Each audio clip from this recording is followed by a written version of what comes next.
right now, it looks really good we'll be able to do that. So that means anywhere on the planet will be cheaper in more developed areas. It might be a little bit higher in undeveloped areas, but that's our goal. That's what we want to be able to do. We think that's an admirable goal. We think that's worth our time. So again, mining, oil, and gas. This has kind of been a badly drawn. I love these illustrations I get.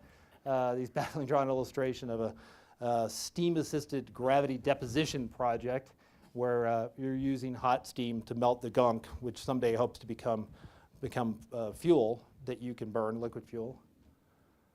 In this process, somewhere between 30 and 50% of what you pull out of the ground is lost just pulling it out of the ground. And that's a lot. So if we can cut 50% off that, that makes these kinds of projects more attractive. And as I said, my supposition is that we're going to need liquid fuels anyhow. Remote communities are another excellent application for us. This is a statistic that sold the deal for Deborah and I. It's 2,000 people a day in West Africa, this part, die from bad water every day. 2,000 people. And we got 180, 170 people to show up tonight.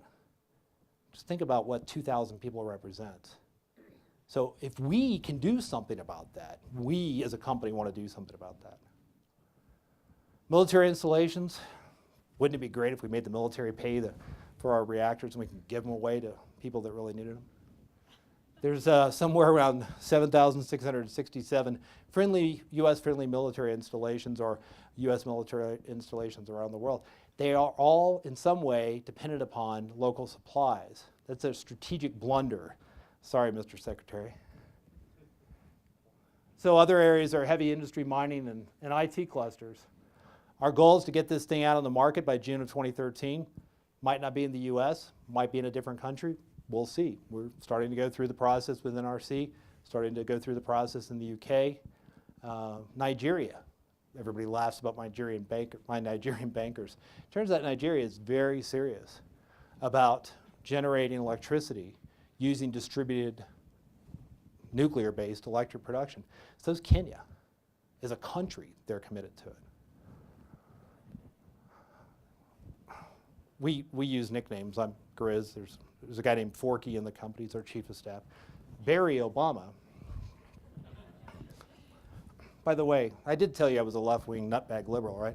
Barry Obama said this just the other day. I'm not going to read it to you, but it makes a statement. Right? This country will adopt more nuclear power generation. We don't have a choice. Well, the other choice is coal. I'm not saying all coal is bad. We're going to have that for a long time too. But that's the other choice. So that's me. If you want to send me some email, good or bad, love to hear from you. Just CEO at the world's longest domain name, Hyperion Power Generation. That's a whole discussion about trademarks and stuff. So, and that's it.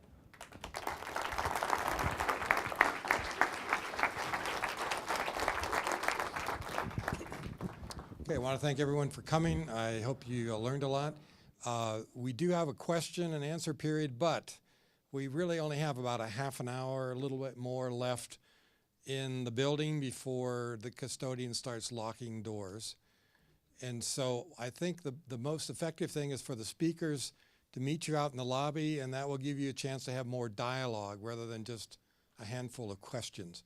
So I think that'll be more helpful for you to the extent that you want to pursue more discussion. So thank you everyone for coming. It's been a really fun evening, and have a great evening.